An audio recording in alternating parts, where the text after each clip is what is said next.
बिस्मिल्लाहिर्रहमानिर्रहीम, अस्सलाम वालेकुम व्यूअर्स। आज का जो टॉपिक है वो खालिस्तान अंबर के लिए नहीं बल्कि मुअत्तर का जो व्लॉग उसने अपलोड किया था उसके लिहाज से है। देखिए, मुअत्तर का फर्स्ट ऑफ ऑल मैं बताऊं कि जो भी उनकी बहन की शादी हो रही है और मायूं हो रहा है, उसकी तैयारियां हो रही हैं, या उसने अपने हस्बैंड को बुलाया अपनी माँ के घर कुछ जेज वेज की बातों के लिए, ठीक है, गुड है, और हम उनको मुबारकबाद भी देते हैं उनकी बहन की शादी पे। लेकिन एक नसीहत जरूर मैं करूंगी और आप लोगों से भी मैं सोचूंगी कि मुझे कमेंट बॉक्स में जवाब जरूर दीजिएगा कि जिस तरीके से अंबर के जिस क्राइसिस से वो गुजर रही है स्टिल, ठीक है, और फैमिली उसकी जो फैमिली में जो हर्डल्स आई हुई है, फैमिली में जो टूट फूट आई हुई है, उसके बाद वो जिस तरीके से संभाल रही है अपनी फैमिली को, तो वहाँ पे कम से कम अंबर की फैमिली को, तमाम लोगों को बहुत ख्याल रखना चाहिए कि हम अनकॉन्शियसली क्या बात कह रहे हैं, कि किसी तरीके से कोई बात अंबर के अगेंस्ट ना जाए, चाहे उसमें उसका शौहर आता हो या चाहे उसमें वो खुद आती हो। अब भाई आपकी बहन की शादी हो रही है, आप खुश हैं, लेकिन वहाँ पे खड़े होके आप ये कह रही हैं कि हमारे घर दामादों का बहुत ख्याल रखा जाता है, अम्मी दामादों को बहुत वैल्यू देती हैं, दोनों दामादों को जो है वो सर पे बिठा के रखती हैं, और हर काम जो होता है वो दामादों की परमिशन से किया जाता है। और जो है, और किसी की शादी हुई तो उसमें उन्होंने कहा कि नहीं भाई ये दामाद है, जिसको खाना दे, जहाँ कहे आप खाना दें, ठीक है। मैं मानती हूँ कि मुअत्तर के दोनों भाई छोटे हैं और काफी उनको अभी इतना इंडिपेंडेंट होना नहीं आया। नो डाउट शादी हो गई है उसकी, लेकिन वो काफी छोटे हैं एज में। बात यह है कि आप जो बात कह रही हैं, मुझे ये बताइए कि क्या इस वक्त एक ऐसी बात कहना, क्या कुकिंग विद शबाना को डायरेक्ट टीज करना नहीं है? आपके जो अम्मा है वो दामाद के साथ जैसी भी हैं, वो मुझे भी पता है वो किस किस्म की है, सबको पता है, वीडियोस में दिखता है। लेकिन जिस तरीके से आपको भी पता है कि आपके नंदोई साहब जो है वो नहीं आते मिलने आपकी सास के यहाँ, और काफी साल से ऐसा हो रहा है। फिर आपकी नंद का भी अब बिल्कुल मिलना जुलना बंद हो गया है अपने इन लॉज से। उस पे ये कहना कि भाई हम लोग तो बड़ी इज्जत देते हैं दामाद को, और जो है हमारे तो शादियों में बाकायदा पूछा जाता है, शादियों में वो जिसको खाना दे, मोहल्ले में भी बांट दे तो आपकी अम्मी नहीं पूछेंगी, खाना कम भी पड़ जाए तो आपकी अम्मी नहीं पूछेंगी। ये मुझे कुछ बात समझ में नहीं आई। देखिए, जब आपके घर में आपके भाई हैं, बहन है, तो उनकी एक अलग रिस्पॉन्सिबिलिटी है, चाहे वो एज में कम हो, चाहे वो इंडिपेंडेंट ना हो। खैर कमाते तो हैं लेकिन एज में कम है। लेकिन ये बात कहना, ये डायरेक्ट आपने टीज किया है शबाना को और उनकी बेटी को कि देखो भाई हमारे यहाँ तो इतनी इज्जत दी जाती है, तुम्हारे यहाँ इज्जत नहीं दी जाती। जबकि मैं एक बात बता दूं कि शाहजेब में नो डाउट वो आ चुका है वापस, मगर शाहजेब में और मोहसिन में जमीन आसमान का फर्क है। शाहजेब जो है वो जब शुरू में आता था तो बिल्कुल ऐसा लगता था कि जंप मार के वो लोग इनके घर सिर्फ माजरत के साथ, इनके घर सिर्फ चाय पीने, हाई टी करने और होटल जाने, घूमने घामने, वीडियो बनवाने आते थे। बेसिक उन्होंने तफरी का एक पॉइंट बनाया हुआ था। इसके अलावा मोहसिन जो है वो काफी डिफरेंट है। मोहसिन जब अपने इन-लॉज के यहाँ जाता है तो मोहसिन के लहजे में एक जो पोलाइटनेस है, जो तमीज है, वो मुझे अलग दिखती है। मोहसिन को आप शाहजेब से कहीं भी कंपेयर नहीं कर सकते। मुझे पता है मोहसिन में एक हेजिटेशन है कैमरे के सामने आने की, वो कैमरा देखता ही ना वो भूल जाता है कि मैं कहने क्या वाला हूँ। जाहिर है सब लोग यूट्यूबर नहीं होते, सब लोग कैमरे के सामने फिजिबल नहीं होते आते हुए, और कुछ लोग ऐसे होते हैं जिनको आप लाओ तो जो उनको बोलना भी ना हो वो भी बोल देते हैं। तो ये कॉन्फिडेंस पे डिपेंड करता है।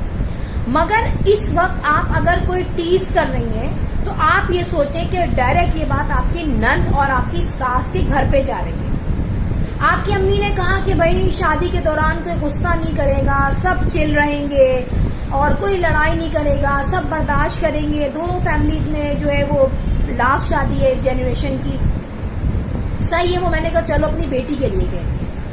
लेकिन अब आप आके डायरेक्ट कहती हैं कि जो है बीवी को भी बातें माननी चाहिए शौहर की, और जो है अपने आप को वैसे ही मोल्ड कर लेना चाहिए। जो आपका हस्बैंड हो, और इनडायरेक्टली आपने जो बातें कही हैं वो ये नहीं लग रहा कि आप शाहजेब को भी कुछ कह रही हैं, वो साफ जाहिर हो रहा है कि आप अपनी नंद को कह रही हैं, अपनी नंद को टीज कर रही हैं। इस वक्त आपका ऑनलाइन टीज करना अंबर के घर को हिला सकता है, शाहजेब को या शाहजेब के किसी फैमिली मेंबर को भी अंबर के अगेंस्ट खड़ा कर सकता है। अपनी बहन की खुशियों में, शादियों में कम से कम ये ख्याल रखें कि एक घर जो टूटा हुआ है उसकी वजह से आपका इन लॉस पूरा अफेक्टेड हुआ है। चाहे सास ससुर, बड़ी नंद या फिर छोटी नंद खुद से, देवर, जेठ तो खैर है ही नहीं, खुद ही मोहसिन है। इवन कि आपको ये भी पता है कि मोहसिन की शाहजेब से बातचीत बंद है। अगर इतने ही अच्छे सर पे चढ़ाए जाने वाले दामाद हों सारे, तो फिर आपके शौहर गलत हुए अगर उनकी शाहजेब से बात खराब हुई भी है। और अगर शाहजेब की अब जिस तरीके से नेगोशिएशन हो गई आपस में इनकी, जो हमें दिख रहा है, आपने एक वर्ड भी एनकरेजमेंट का यूज नहीं किया कि मेरी तरफ से लड़कियों ने जिन्होंने एक फैसले किए अच्छे अपने घर बनाने के, तो मैं उनको एनकरेज करती हूँ, या लड़कियों को ऐसा कर लेना चाहिए या पैचअप कर लेना चाहिए, ऐसा कोई उसमें वर्ड यूज नहीं किया गया। उसमें तारीफों के पुल बांधे गए अपने और अपने अम्मा के, ठीक है, और तंज किया गया अपनी नंद पर। शादी किसी भी घर में हो, लड़के की हो या लड़की की हो, दुआओं के साथ और अल्लाह से थोड़ा सा खौफ भी रखना चाहिए कि भाई जिनका इस वक्त प्रॉब्लमेटिक सिचुएशन में है घर, उनको हम कोई ऐसी बात ना कहें। और अगर हम कहीं डायरेक्ट या इनडायरेक्ट ऐसी बात कह जाते हैं तो हमें खुद फील होता है कि नहीं यार किसी के दिल को ना लग गया हो। आप वॉइस ओवर कर रही हैं ना, तो वॉइस ओवर करने में इंसान को बड़ा कॉन्फिडेंस होता है कि यार मैं कुछ गलत बोल भी दूं तो उसको मैं एडिट कर दूं।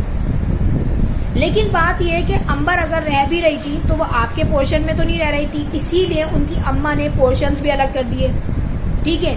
जो आप पे बर्डन था घर का, नंदों का, वो भी नहीं है। बहन आ रही है तो वो भी अलग आ रही है। और मुझे ये चीज इसलिए बुरी लगी क्योंकि एक जगह मोहत्तर को कहा जाता है कि मोहत्तर बहुत मासूम है, मोहत्तर कुछ नहीं बोलती। देखिए, मासूम कोई नहीं है। मासूम सिर्फ वो है जिसे मौका ना मिला हो या जो लोगों के सामने क्लियर होके ना आता हो। बहुत से लोग होते हैं वो जबान भी चलाते हैं, वो बोलते भी हैं, ठीक है, और वो लोगों के सामने क्लियर आ जाते हैं। बहुत से लोग होते हैं लोगों के सामने क्लियर नहीं आते, ठीक है। जिस तरीके से आपने मोहसिन को इनवाइट किया खाने पे, ऐसे 10 मर्तबा अंबर और शबाना आंटी ने बुलाया शाहजेब को, उसकी फैमिली को, वो आए और बल्कि घर के लिए खाना पैक करके भी दिया। शाहजेब की बात मुझे एक बहुत अजीब सी लगी कि मुखलावा था, क्या था वो वलीमे के बाद जिसमें अंबर ने पर्पल ड्रेस पहना था और ये एक पार्क में गए थे शूट के लिए। चलो ठीक है, अंबर ने बहुत अच्छा किया कि अपनी मदर इन लॉ को भी लिया, उनकी भी इज्जत रखी कि आप भी चलें हमारे साथ। लेकिन व्यूवर्स, यहाँ पर मैं ये बात ज़रूर कहूँगी कि उस तमाम शूट करने के बाद शाहजेब किसी रेस्टोरेंट में भी ले जाके खाना खिला सकता था अंबर को, लेकिन वो बेनियाज होके, इवन के रात में दावत है, लेकिन अम्मा बेटा घर आके बड़े रिलैक्स फॉर्म में बैठ गए। और अम्मी भी हैरान रह गई कि बेटी कैसे आ गई बगैर बताए, और गुड़िया भी हैरान रह गई अपनी बहन को देख के। लेकिन उन लोगों ने उनको बड़ा अच्छा वेलकम किया, खाना भी खिलाया, इज्जत भी दी। बात ये नहीं है आपका समझाना है, आपकी बेटी आई है, ऑब्वियसली आप उसको इज्जत देंगे। बात ये कि जो आ रहा है उसके माइंड में कितनी सेल्फ रिस्पेक्ट है, बजाय इसके कि वो ज़बान चलाए और अकड़े। सेल्फ रिस्पेक्ट वहाँ होनी चाहिए कि नहीं यार ये तो बिल्कुल नई लड़की आई है, अभी हम बारी बारी नहीं जाएंगे अपने लॉस के यहाँ क्योंकि रात में वैसी दावत है, हम अपने घर चलते हैं या हम किसी रेस्टोरेंट में चलते हैं, ठीक है, और वहाँ खा लेते हैं। लेकिन उन लोगों ने अपना ही किया जो उनका दिल कर रहा था। सो फ्रेंड, ये बातें हमें पता चल रही हैं कि किस तरीके से इन लोगों में और उन लोगों में डिफरेंस है, और ये तमाम चीज़ें भी इनकी भाभी साहब को देख लेनी चाहिए। और मैं तो ये कह रही हूँ कि अंबर का डिसीजन बिल्कुल सही था। अंबर, मुझे नहीं लगता कि इन दोनों भाभियों के होते हुए वो रह सकती थी अपनी अम्मा के घर। फ्रेंड, वीडियो हो गई, and if you like my video so hit the bell icon. I will sign in next vlog. Till then अल्लाह हाफिज़, बाय।